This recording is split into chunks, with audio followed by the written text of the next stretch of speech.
प्रभु राम देव भगवान अल्लाह खुदा ईश आदि नाम एक ही शक्ति के हैं।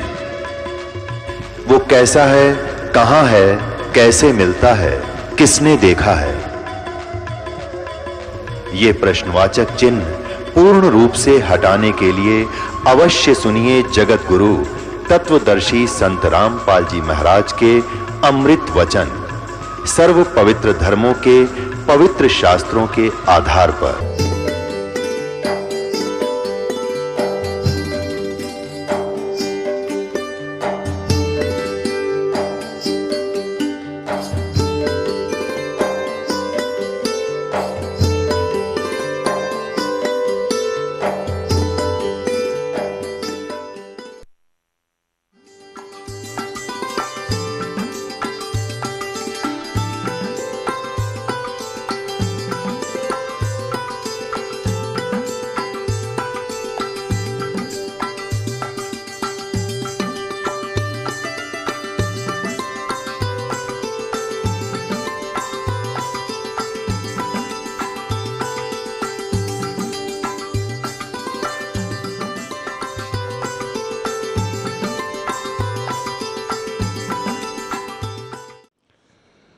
बोलो सतगुरुदेव की जय। बंदी छोड़ कबीर परमेश्वर जी की जय। बंदी छोड़ गरीबदास जी महाराज जी की जय। स्वामी रामदेवानंद जी गुरु महाराज जी की जय। सर्व संतों की जय, सर्व भक्तों की जय, धर्मी पुरुषों की जय, श्री काशी धाम की जय, श्री छुडानी धाम की जय, श्री करौथा धाम की जय, श्री बरवाला धाम की जय। सत साहिब गरीब नमो नमो सतपुरुष को नमस्कार गुरु की नहीं। सुर नर मुनि जन साधुआं संतों सर्वसदी नहीं। सतगुरु साहेब संत सब डंडो तम प्रणाम। आगे पीछे मध्य हुए तिनको जा कुर्बान। निराकार निर्विषम काल जाल वैभंजनम। निर्लेपम निज निर्गुणम अकल अनुबेशुंदनम। सोहम सुरति समाप्तम सकल समाना निर्तल। उज्ज्वल हिरंबर हरदमम बेपरवाह था है वार पार नहीं मज्जतम। गरीब जो सुमर सिद्ध होई गणनायक गलताना। करो अनुग्रह सोई पारस पद परवाना। आदि गणेश मनाऊं गणनायक देवन देवा।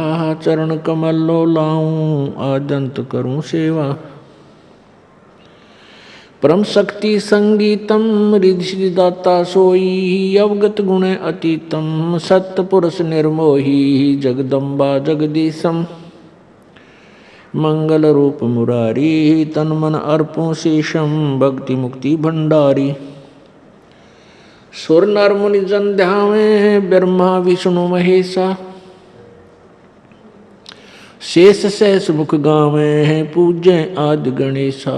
इंद्र कुबेर सरीखा वरुण धर्म राय ध्यावे। समर्थ जीवन जी का मन इच्छा फल पावे। 33 कोटि अधारा जावे से 88।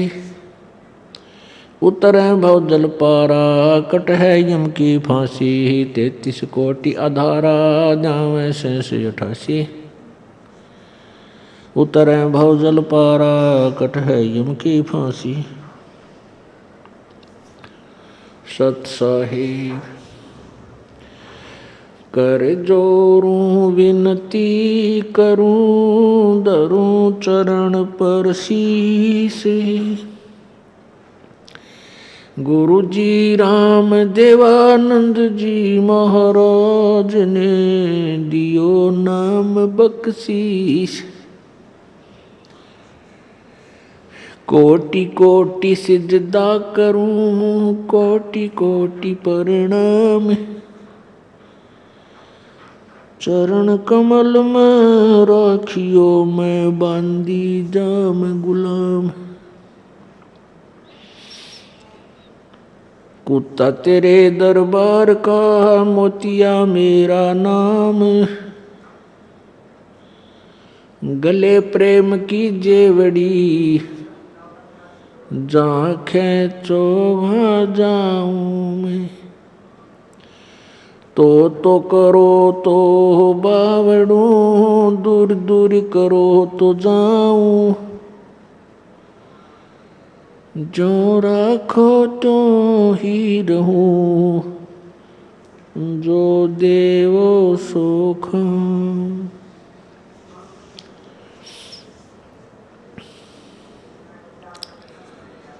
जय इब के सतगुरु मिले, सब दुख आँखों रो।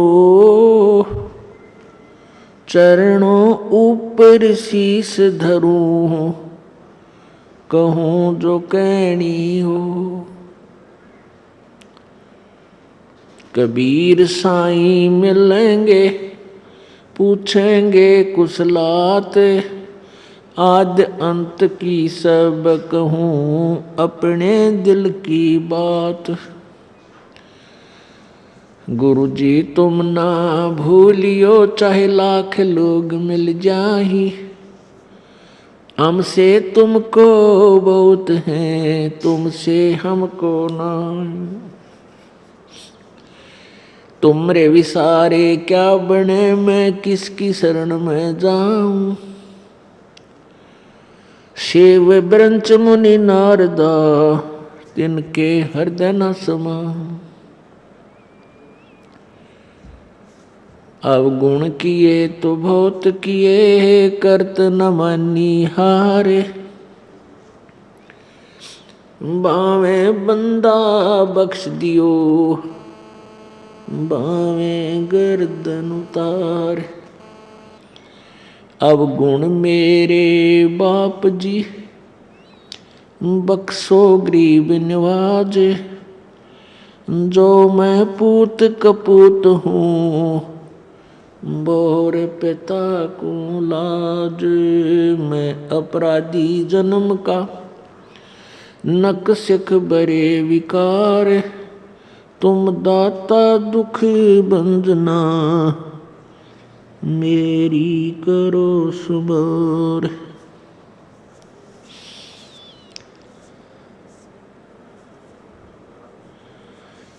कबीर लौट सको तो लौटियो, राम नाम की लूट। पीछे फिर पछताओगे, प्राण जाएंगे छूट। नहीं भरोसा देह का, विनस जावे छन माही। श्वास उश्वास में नाम जपो हो, और यतन कछु नाही। कबीर श्वास उश्वास में नाम जपो, व्यर्थ श्वास मत खो। ना जाने इस श्वास को भाई आवन हो के न हो। वो पृथ्वीपति चकवे गए, जिनके चक्र चलंत। ये रावण सरीखे कौन गिने, ऐसे गए अनंत। सर्व सोने की लंका होती, वो रावण से रणधीरम। एक पलक में राज बिराजी, व जम के पड़े जंजीरम। मन तू सुख के सागर बसरे, भाई और न ऐसा यसरे। मन तू सुख के सागर बसरे, भाई और न ऐसा यसरे। भाई उदय अस्त बिच चक्र चले थे, ऐसी जन ठकुराई। उदय अस्त बिच चक्र चले थे, ऐसी जन ठकुराई। चुन कर ईश्वर कल्प करी, तब खोज न पाया राई। मन तू सुख के सागर बस रे भाई और न ऐसा यस रे। दुर्योधन से राजा होते संग इकोतर भाई। दुर्योधन से राजा होते संग इकोतर भाई। 11 अक्षोणी संग चले थी व देही गीद ना खाई। मन तू सुख के सागर बस रे भाई और न ऐसा यस रे। मन तू सुख के सागर बस रे भाई और न ऐसा यस रे।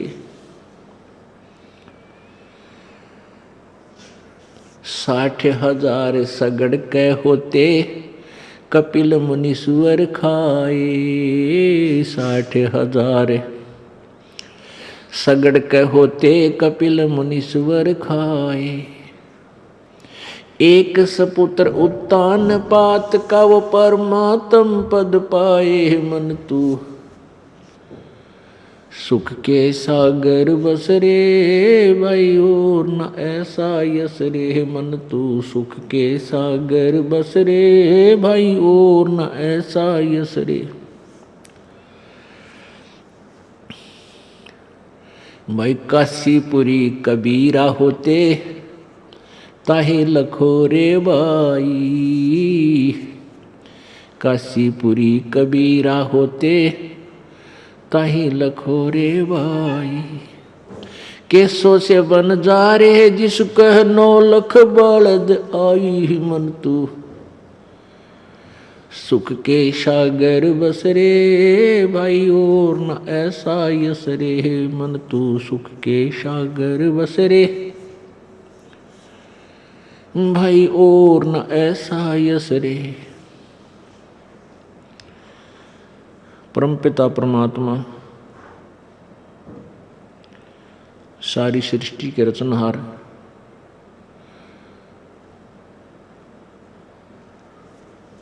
पूर्ण परमात्मा, पूर्ण ब्रह्म,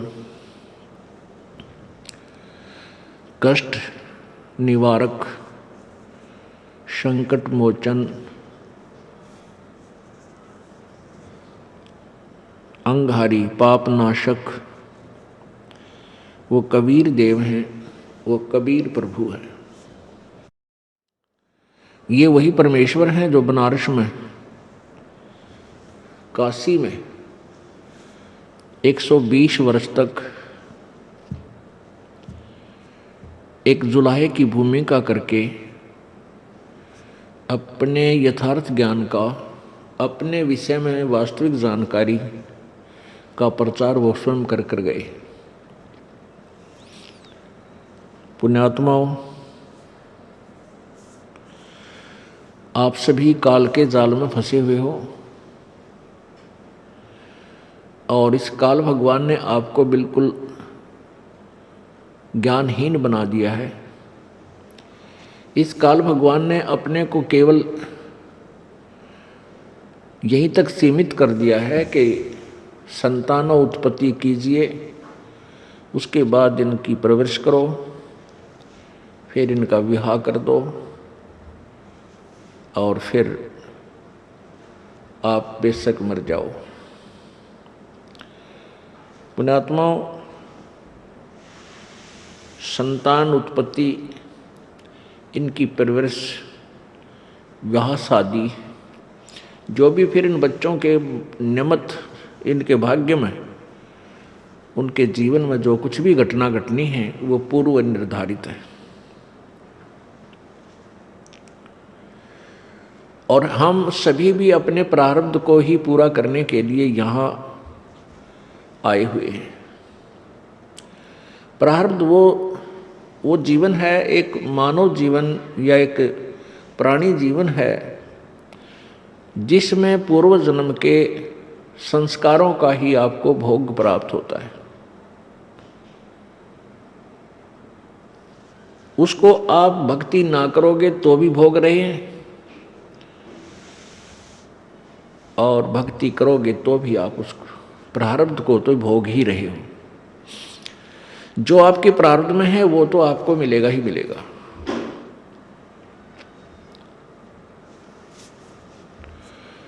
उसको नहीं कोई रोक सकता जो पूर्व निर्धारित प्रभु के द्वारा किया गया है।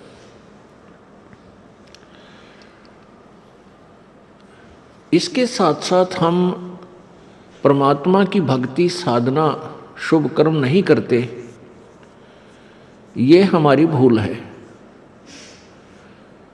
आज कोई दुखी है तो अपने पुण्य से, अपने पाप से, कोई सुखी है तो अपने पुण्य से। ये पुण्य और पाप कब हुए थे? पूर्व जन्म में, पूर्व जन्मों में, पहले के जन्मों में, जब आप कभी मनुष्य जीवन में थे। तो उन पुण्य और पापों का आपको अब भोग प्राप्त है। जिसके पुण्य अधिक हैं उसी रेशो में, उसी अनुपात में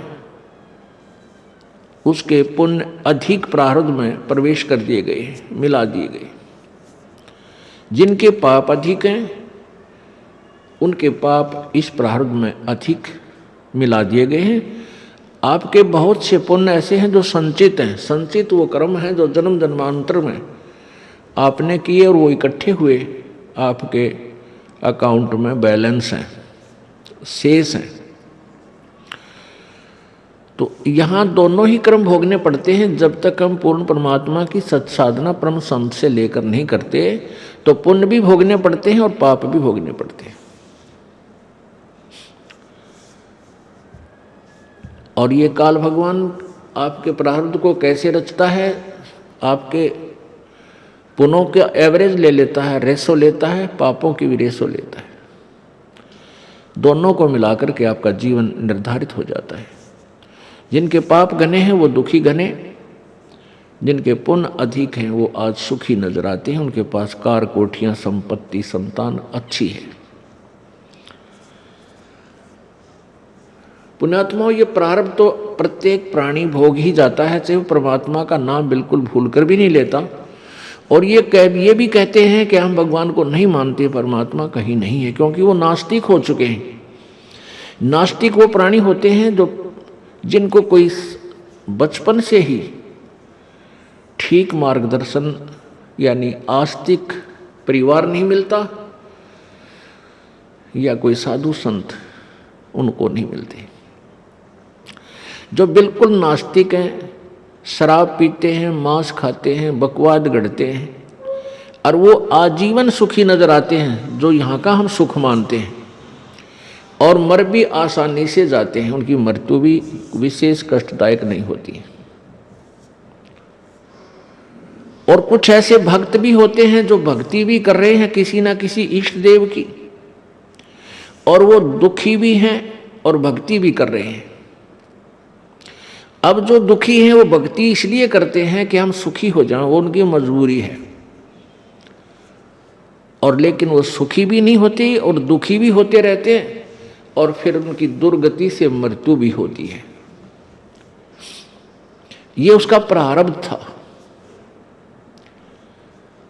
अब यहां समस्या आ जाती है कि जो व्यक्ति कॉमन होते हैं, न्यूट्रल होते हैं, वो ये कहते हैं भी उस व्यक्ति ने कभी भक्ति नहीं की, ना अच्छे काम किए, और सारी उम्र ठाठ करे, बढ़िया उसकी संपत्ति, संतान थी, खूब बरकत हुई इसके घर में, और मर भी आसानी से गया। उसको कोई जो ना परेशानी नहीं उठानी पड़ी, ना कहीं बड़ा सा कोई ज़्यादा बीमार हुआ। और एक हम देखते हैं ये भक्त सारी उम्र इसने भक्ति भी की, मंदिरों में गया, मस्जिदों में गया, वहाँ धामों पर चक्कर लगाए, भक्ति भी करता रहा, गीता जी का पाठ करता था, और इसको कोई बरकत नहीं हुई, दूने दुख हुए। तो इससे जो न्यूट्रल व्यक्ति होते हैं वो बट नेचुरल नास्तिक हो जाते हैं।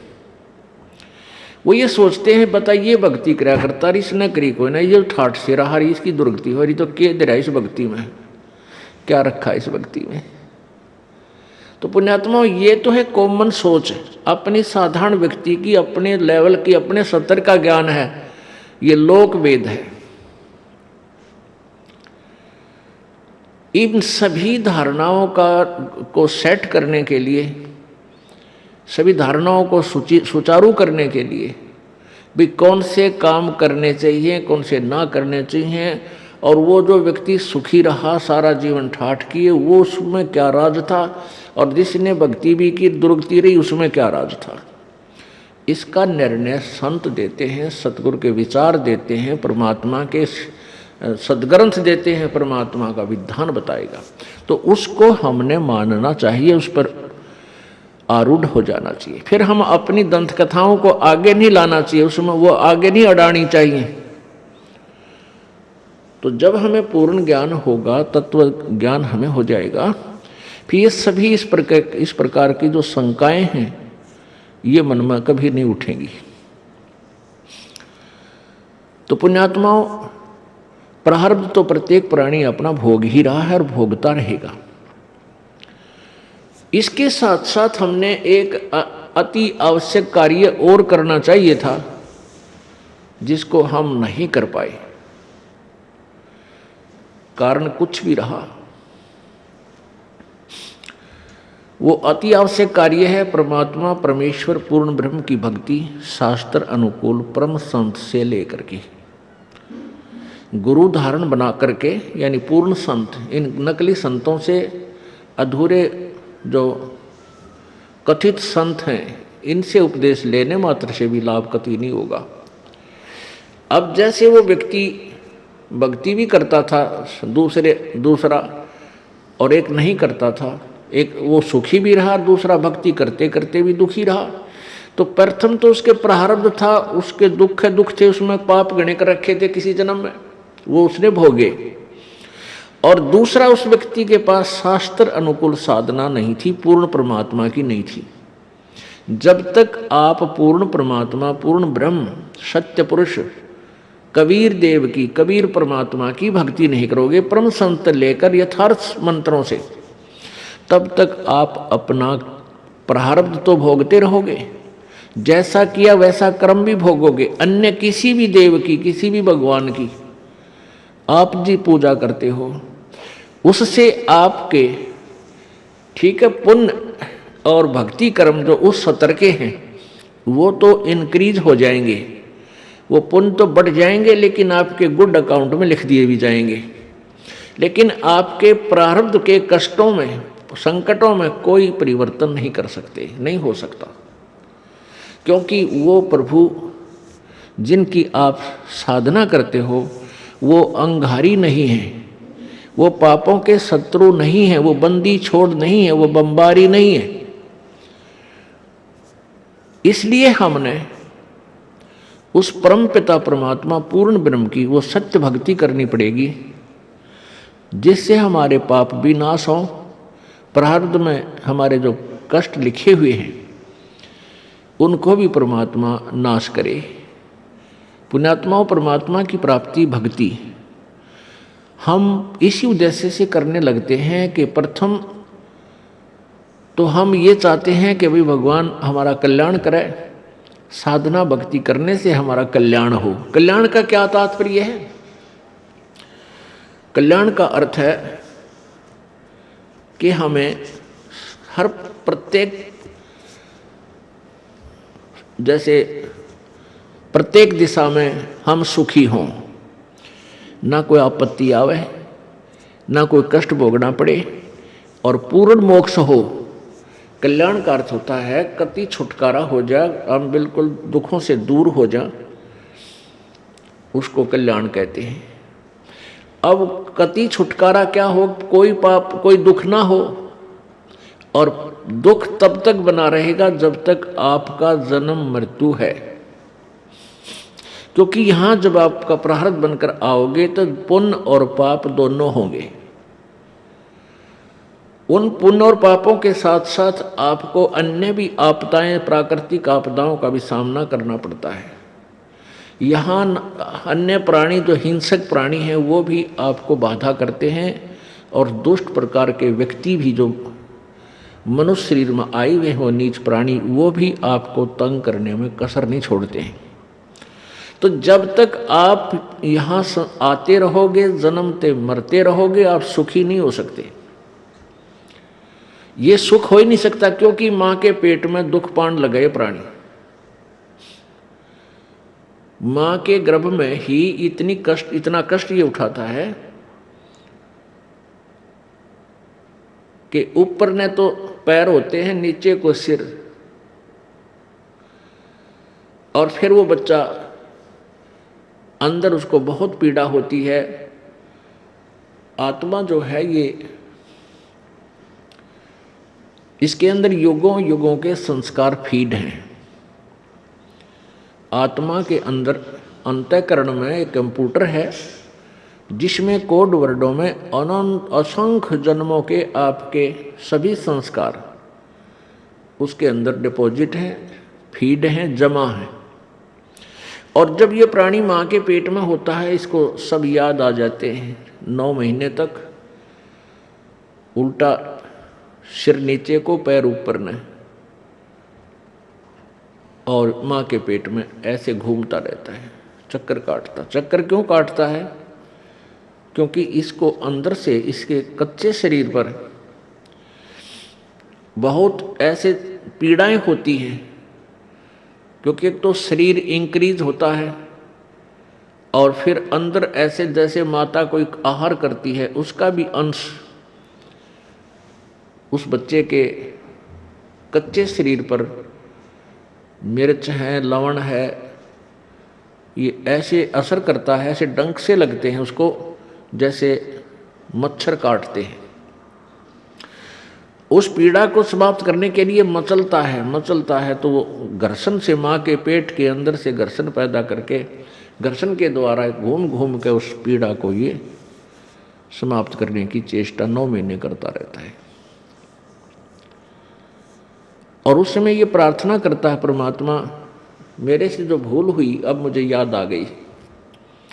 क्योंकि संकट जब आता है तब हम हर तरह से सोचते हैं भाई ये क्यों आई आपत्ति, ये भगवान मैंने ऐसा कौन सा पाप कर दिया, क्या गलती बन गई मेरे से। और जब तक ये सुखी रहता है इसको कुछ याद नहीं आता, केवल बकवाद याद आती हैं, वो मित्र याद आते हैं जो गुटी छुटी लाव ताश खेलते हों, या वो रिलेटिव रिश्तेदार याद आते हैं जिनके साथ गप्पे मारने जावे, सैर सपट्टे करावे। और जब इस पर आपत्ति आ जाती है फिर इसको परमात्मा याद आता है। इसलिए परमेश्वर कबीर देव जी कहते हैं कि सुख के माथे पत्थर पड़ो, जिस दिन नाम हृदय ते जाए, और बलिहारी उस दुख के जो पल पल नाम रटावे। परमेश्वर कहते हैं कि ऐसा सुख भी ना देना, ये मांगना मालिक से। हमें संकेत करते हैं परमात्मा अप बाणी बोल के अपने ऊपर ही, कहते हैं भगवान इसे सुख का आग लगो जिस तेरा नाम भूल पड़े, तेरी याद जिससे जा, मैंने इसे सुख की जरूरत नहीं परमात्मा, आग लगे इसे। क्योंकि ये सुख तो झूठा है, ये तो अस्थायी कुछ ही समय के लिए है। और इस सुख में यदि हम भगवान भूल गए, यही तो समय है परमात्मा याद करने का, यही समय है मनुष्य जीवन जो है हमारा भक्ति करने का, दान करने का और शुभ काम करने का। और इनको हम बकवादों में खत्म कर रहे हैं।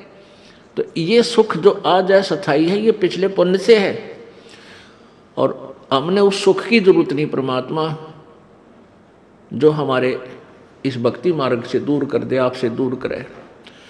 वो बलिहारी उस दुख के, कहते हैं कुर्बान हो उस दुख के जो दुख हमें भगवान याद दिलावे। तो यहाँ का जो सुख है ये तो अस्थायी है, ये तो रहेगा ही नहीं रहेगा। और फिर हम जिस उद्देश्य के लिए मनुष्य जीवन प्राप्त करके आए थे वो हमारा रह जाएगा। तो ये जब माँ के गर्भ में प्राणी होता है तब ये सोचा है परमात्मा मैंने बहुत गलती करी, मैंने आपको याद नहीं किया। और अब के जब बाहर एक बार बाहर निकाल दो, मेरा शरीर ठीक ठाक पूरा कर दो मालिक। क्योंकि मनुष्य जीवन की वैल्यू का इसको माँ के गर्भ में पूरा पता होता है। आत्मा बूढ़ा और बालक नहीं होती, आत्मा बाहर आकर के मूर्छित कर दी जाती है इन 3 गुणों के द्वारा। जो ही आत्मा शरीर के साथ बाहर आती है, शरीर में स्थूल शरीर बनकर इसके ऊपर एक कवर चढ़ाया जाता है अंदर, और उसमें ऐसी जकड़ दी जाती है। और बाहर आते ही जब 3 गुण रजगुण ब्रह्मा सदगुण विष्णु तम गुण शिव जी, ये एक एक इंजेक्शन लगा देते हैं इसके। और जिससे ये मूर्छित हो जाती है, इसको पता नहीं तू कौन है, कहाँ से आई है, क्या उद्देश्य है तेरा। फिर इसको नए सिरे से कह कह सिखाया जाता है, ये तेरा चाचा है, ये तेरा ताऊ है, ये तेरा पापा है, तेरी मम्मी है, ये तेरा भाई है, ये तेरी बहन या बुआ, ये तेरा खेत है, ये पशु है, इसका ये पक्षी है। यानी नए सिरे से इसको ये ऐसी शिक्षा फिर दी जाती है। माँ के गर्भ में इसको पता होता है कि मैं जब भी जाता हूँ, बाहर गए हैं उसी समय हमने भक्ति नहीं की, और परमात्मा की सत्य भक्ति ना करने से अन्य भक्ति तो बहुत की, जैसे ओम नाम का जाप करके ऋषियों ने हठ योग करके तप किए, उस साधना से कहाँ चले गए, स्वर्ग चले गए, महास्वर्ग चले गए, वहाँ देवता बन गए हैं, ब्रह्मा विष्णु महेश तक की पदवी को हमने प्राप्त कर लिया। और फिर अपने पुण्यों को समाप्त करके हम फिर पशु बन गए, पक्षी बन गए, गधे बन गए, कुत्ते बन गए, सुअर बन गए। ये भक्ति भी यूजलेस, जिसे संकट तो मिटाई नहीं, ठीक है, कुछ समय के लिए जो बकवाद थी स्वर्ग में वो ठाठ कर आए। जैसे एक धनी व्यक्ति यहाँ हरियाणा, पंजाब, राजस्थान, उत्तर प्रदेश आदि का, और 2 महीने कुल्लू मनाली शिमला की साइड चला जावे, पैसे ले जाओ 20, 30, 50 हज़ार 2 महीने के लिए, पूरा परिवार चला जाए, चाहे आप अकेला जाए। और वहाँ क्या करते हैं, ठाठ करने का क्या तरीका है कि होटल में कमरा किराए पर ले लिया, और वहाँ सारा दिन ठंडी ठंडी हवा, अच्छे बाग बगीचे, पहाड़ दृश्य दिखाई दें, सुंदर सुंदर, उनने घूम फिर के देखा है, और 2 महीने वहाँ रहे, क्योंकि वहाँ बहुत ही अच्छा वातावरण, मौसम होता है, गर्मी नहीं होती, प्यारी प्यारी ठंड होती है। तो वो 2 महीने में 20, 30, 50 हज़ार रुपये बर्बाद करके, खर्च करके, जेब कटवा के वापस आ जाता है। और 10 महीने फिर कर्म क्षेत्र में वो खून पसीना करे, झूठ बोला, क्षेत्र लूटा खसोटा, यानी पुण्य पाप इकट्ठे करे। ऐसे ही ये मनुष्य जीवन है, जब तक हमें स्थायी स्थान नहीं मिलेगा, सतलोक प्राप्ति नहीं होगी, यानी पूर्ण मोक्ष नहीं होगा, जन्म मृत्यु सदा के लिए नहीं मिटेंगी, तब तक हमारा ये चक्कर पड़ा ही रहेगा। तो इस आत्मा को माँ के शरीर में ये भी पता लग, पेट के अंदर ये भी पता चल जाता है कि जो साधनाएं मैं कर रहा हूं ये भी पूर्ण मोक्षदायक नहीं है, ये संकट निवारक भी नहीं है, और अब के पूर्ण संत की खोज करूंगा जो देवता बने हुए हैं। अब उन देवताओं को जब ये देवता पद प्राप्त करने की या स्वर्ग जाने की जो साधना करके चले गए, उसी साधना को ये अंतिम मान रहे थे, श्रेष्ठ मान रहे थे। तो वहां जाने के बाद फिर इनको याद आता है कि वेदों में लिखा है, क्योंकि जिन ऋषि महर्षियों ने वेदों अनुसार साधना की, और वो कहाँ गए, ब्रह्मलोक में, ब्रह्म की पूजा करने वाले ब्रह्मलोक में जाते हैं। और गीता जी अध्याय नंबर 8 के श्लोक नंबर 16 में लिखा है कि ब्रह्मलोक पर्यंत भी सभी आवागमन में है, जन्म और मृत्यु के अंदर है। तो इनको वहां पता चलता है भाई हमने वेदों अनुसार साधना की, और हम यहां आगे चलो स्वर्ग प्राप्त हुआ, महास्वर्ग मिल गया, लेकिन यहां भी मृत्यु होगी, हम फिर जाएंगे इसे छोड़कर। तो वहां क्या इनकी आपस में कैसी चर्चाएं चलती हैं इन देवताओं की। कहते अभी हमने कोई पूर्ण संत नहीं मिला, हमारे को पूर्ण संत नहीं मिला, इस कारण से हम यहां तक की साधना की। तो वह आपस में चर्चा करते हैं भाई पूर्ण संत और कौन होता है, कैसा होता है। फिर वहां परमात्मा पूर्ण ब्रह्म इनकी आत्मा को झंझोड़ते हैं, इनको याद दिलाते हैं कि तुम पढ़ा करते थे यजुर्वेद अध्याय नंबर 40 के और श्लोक नंबर 10 से लेकर 13 तक, उसमें लिखा है कि वेद ज्ञान देने वाला जो प्रभु है वो कहता है कि वो परमात्मा की, पूर्ण परमात्मा के विषय में यथार्थ जानकारी वो जन्म लेता है या नहीं लेता है, वो साकार है या निराकार है, उसके विषय में जो जानकारी है वो किसी तत्वदर्शी संतों से पूछो, सुनो। तो वो तत्वदर्शी संत का ज्ञान उन वेदों से भिन्न है, इससे सिद्ध है। तो फिर ये वहां चर्चा करते हैं, भाई अब कैसे मनुष्य जीवन मिल गया, अब के जब मनुष्य जीवन परमात्मा दे देगा। कहते हैं हम पूर्ण संत की तलाश करेंगे जो वेदों से भी आगे का ज्ञान जानता हो।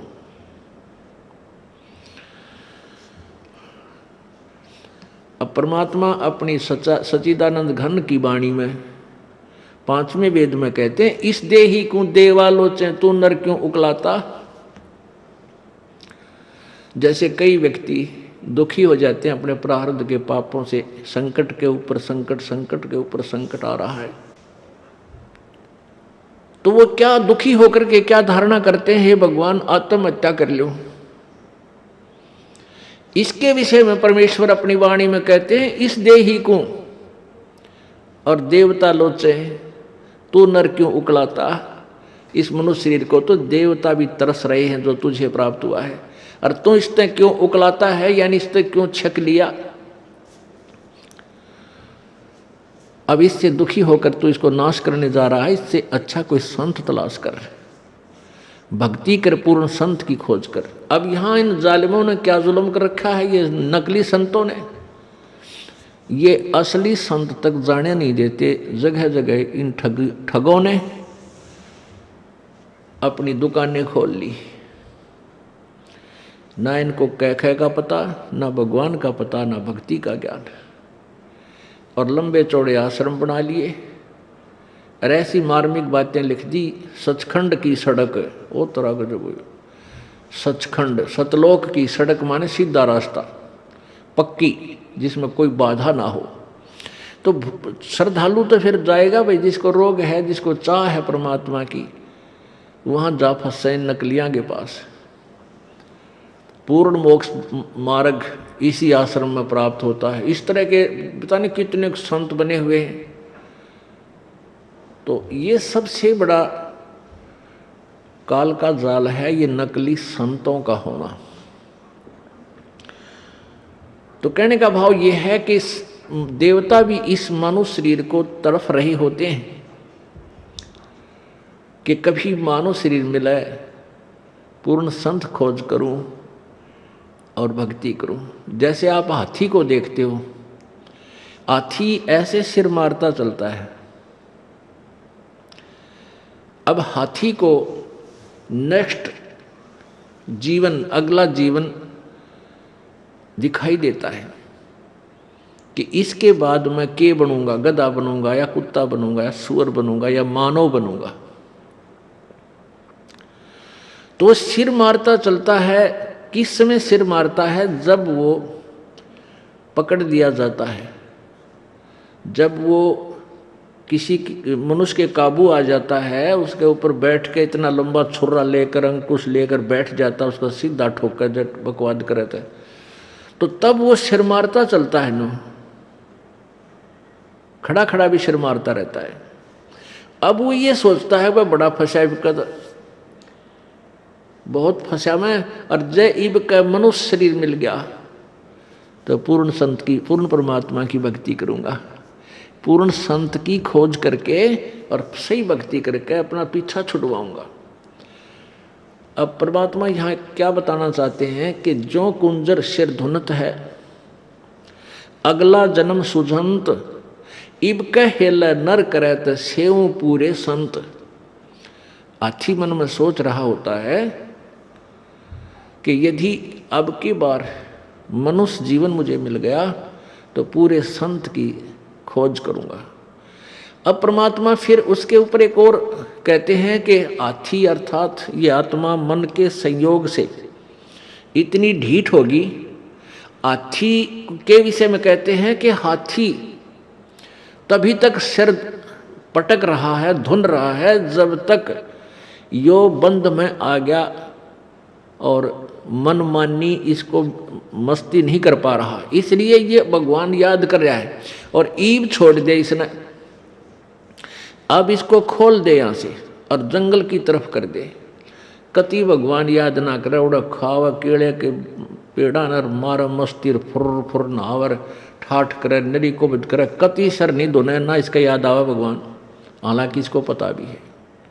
तो इसलिए परमात्मा कहते हैं भाई, इस परमात्मा के तत्व ज्ञान के बिना ये प्राणी ना तो भक्ति कर सकता और ना ही अपने इस मानव जीवन को ठीक ढंग से जी सकता। इसमें कोरी को बद करेगा। थोड़ा सा कोई राजपद प्राप्त हो गया, कोई बड़ा सा अधिकारी बन गया तो धरती तोलन न हो जा। मंत्री, मुख्यमंत्री, प्रधानमंत्री, राष्ट्रपति बन जाए तो पता ना क्या सोच बैठा है, और भूल जाता उसमें कि तू इंसान भी है, तू जीव भी है। तो ये जो चौंध लावा है, ये काल लगावा है, ये भूल जो डालता है, ये काल लगाता है कि ताकि ये नरे कर्म फोड़ ले अपने और पापों की गठड़ी बांध ले। क्योंकि अच्छी आत्माएं पूर्व जन्म की होती हैं, वो ही कोई उच्च पद, अच्छा धन प्राप्त करती हैं। तो वो अच्छी आत्माओं से नरे पाप करवा कर उनको नीच आत्मा बनवा देगा। और जो दुखी हैं, वह तो पिछले जो गरीब हैं, रोगी कोडी हैं, वो तो पिछले जन्म के पहले ही पाप नरे इकट्ठे कर रखे।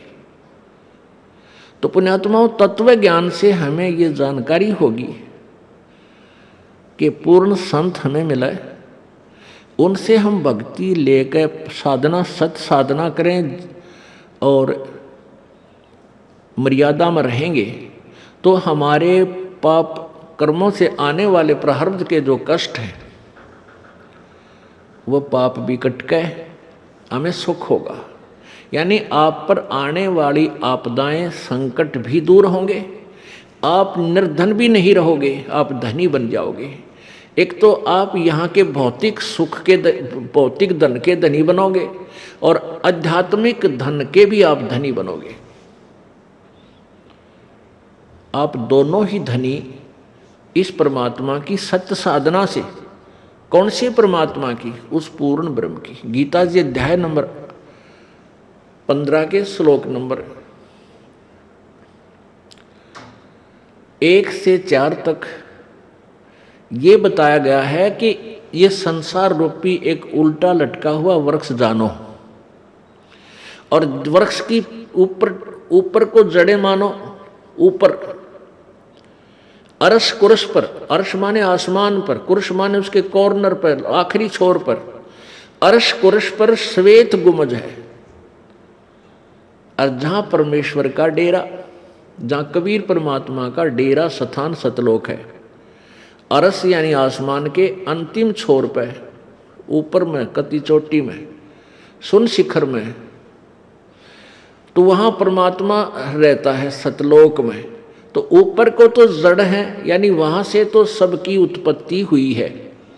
वहीं से ब्रह्म की उत्पत्ति, जो 21 ब्रह्मांड का मालिक है, ब्रह्मा विष्णु महेश का पिता है, जिसको काल ज्योति निरंजन भी कहते हैं, काल ब्रह्म भी बोलते हैं। और वहीं से परब्रह्म जो 7 संग ब्रह्मांड का स्वामी है, उसकी उत्पत्ति हुई है। अर्थात वो जड़ है, वो मूल है, मुख्य है, सबकी, सभी प्राणियों और सभी ब्रह्मांडों का रचनहार वही है।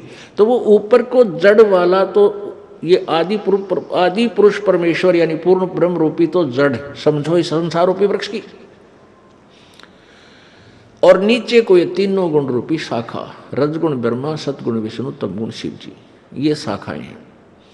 बीच के जो और भाग हैं उनको काल ब्रह्म ने नहीं बोला गीता में। उसके लिए गीता जी अध्याय नंबर 4 के श्लोक नंबर 34 में बताया है कि वो तत्व ज्ञान जो अध्याय नंबर 4 के श्लोक 32 में जिसके विषय में लिखा है कि सच्चिदानंद घन की वाणी में वो लिखा हुआ है, विस्तार से कहा, उस तत्व ज्ञान को यानी कंप्लीट नॉलेज, उस पूर्ण संपूर्ण ज्ञान को किसी तत्वदर्शी संत से जाकर पूछ। उनको दंडोत प्रणाम करने से, कपट छोड़कर उनसे प्रसन्न करने से वो तत्वदर्शी संत तुझे उस परमात्म तत्व की, यानी और परमात्मा गीता ज्ञान दाता से कोई भिन्न है, उस पूर्ण ब्रह्म के बारे में जानकारी देंगे। उस तत्वदर्शी संत की पहचान बताई है 15वें अध्याय के प्रथम श्लोक में। उसमें बताया कि ऊपर को जड़ वाला, नीचे को तीनों गुण रूपी शाखा वाला, ये जो संसार रूपी वृक्ष के सारे पार्ट, सभी विभाग, जड़ कौन परमात्मा है, और तना कौन प्रभु है, डार कौन प्रभु है, और शाखा कौन है, ये विस्तार से जो जानकारी देगा स वेदवित, वह वेद के तात्पर्य को जानने वाला है, अर्थात वो तत्वदर्शी संत है।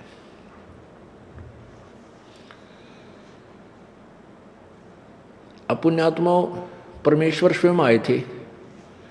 आप आरती, आप साजे, आप किंगर, आप बाजे, आप ताल झां जनकारा, आप नचे आप देखण हारा। कह कबीर ऐसी आरती गाऊं, आपा मध्य आप समाऊं। तो परमात्मा स्वयं ही आए हैं। आप आरती नहीं होगा, आप साजे, आप किंगर, आप बाजे, आप नचे और आप देखण हारा। आप ही एक दास की भूमिका कर रहे हैं परमात्मा, और स्वयं ही सब ब्रह्मांडों का संचालन करने वाले भी वही हैं, सबकी देख रेख भी वही कर रहे हैं। तो उन्होंने स्वयं ही आकर के ये ज्ञान बताया था, तत्व ज्ञान बताया था। उसमें वो क्या ज्ञान बताया था कि अक्षर पुरुष एक पेड़ है, निरंजनवा की डार, और तीनों देवा शाखा है, ये पात रूप संसार। उस परमेश्वर ने ही डिटेल बताई सारी। जड़ तो वो खुद मालिक है ही, उससे अलग बता रहा है कि जैसे पेड़ आपको बाहर नजर आता है पृथ्वी से, तुरंत वो मोटा जो हिस्सा होता है वो तना है। ये संसार रूपी वृक्ष का जो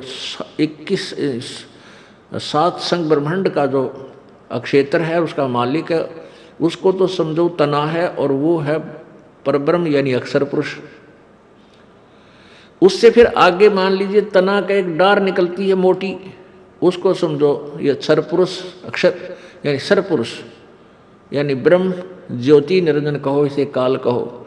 और उस डार के फिर 3 शाखा हैं, ये रजगुण ब्रह्मा, सतगुण विष्णु, तम गुण शिवजी रूपी शाखा, और फिर पात रूप संसार। इस विस्तार से जो बताएगा स वेदवित, वो तत्वदर्शी संत है। तो तत्वदर्शी संत की खोज करने के बाद उस परम पद परमेश्वर की खोज करनी चाहिए। जब तत्वदर्शी संत आपको मिल जाए, उसके पश्चात गीता जी अध्याय नंबर 15 के श्लोक 4 में कहा है कि तत्पश्चात परमात्मा के, उस परमेश्वर के उस परम पद की खोज करनी चाहिए, जहाँ जाने के बाद फिर संसार में लौटकर प्राणी कभी नहीं आता। और जिसने सारे ब्रह्मांडों की रचना की है, जिस भगवान ने, और गीता ज्ञानदाता कहता मैं भी उसी की शरण में हूँ, उसी की भक्ति करनी चाहिए। गीता जी अध्याय नंबर 18 के श्लोक नंबर 62 में कहा कि अर्जुन तू सर्वभाव से उस परमेश्वर की शरण में जा, जिसकी कृपा से तू परम शांति और शाश्वत स्थान अर्थात सनातन परम धाम को यानी सत्यलोक को प्राप्त होगा। वहां जाने के बाद फिर कभी जन्म मृत्यु नहीं होगी। वहां जाने के बाद प्राणी कभी लौटकर संसार में नहीं आते। 15वें अध्याय के 4थे श्लोक में स्पष्ट किया है। और इन 3 प्रभुओं के विषय में गीता जी अध्याय नंबर 15 के 16 और 17 श्लोक में स्पष्ट किया है। एक क्षर पुरुष, एक अक्षर पुरुष यानी एक ब्रह्म, एक परब्रह्म, और ये दोनों ही नाशवान हैं। इनके लोगों के प्राणियों का भी सतुल शरीर नाशवान ही है, और जीवात्मा सबकी वो तो अमर है ही, गधे की भी है, कुत्ते की भी है।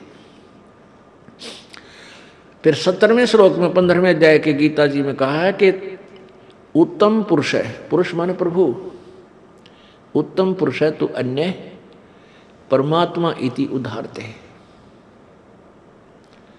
और ये लोग तरनम आविश्य विभर्ति आवे ईश्वर है, कति स्पष्ट कर दिया है कि जो उत्तम पुरुष, पुरुष माने प्रभु, उत्तम माने श्रेष्ठ यानी सही भगवान, तो इन ऊपरलों से और ही ऊपर वर्णित 16वें श्लोक में वर्णित भगवानों अक्षर पुरुष, क्षर पुरुष और अक्षर पुरुष से कोई और ही है, और वही परमात्मा इति उदाहरते उसको भगवान कहा जाता है। और वही लोक तरम आविश्य विभर्ति, तीनों लोकों में प्रवेश करके सबका धारण पोषण करता है, वो अव्यय ईश्वर है। अव्यय माने अविनाशी, वो वास्तव में अविनाशी परमात्मा है। तो पुण्यात्मा, हमने उस परमात्मा की भक्ति करनी है। उसकी भक्ति करने से हम पाप, जो हमारे प्रारब्ध में दुख हैं, उनसे भी छुटकारा होगा। हमारे जो प्रारब्ध में दुख हैं उनसे भी हमारा छुटकारा होगा, क्योंकि मासा घटे न चल बध है, वेद न लिखे जो लेख, सच्चा सतगुरु मेट करे, ऊपर मारे मेखे। कहते हैं मासा घटे न चल बध है, वेद न लिखे जो लेख,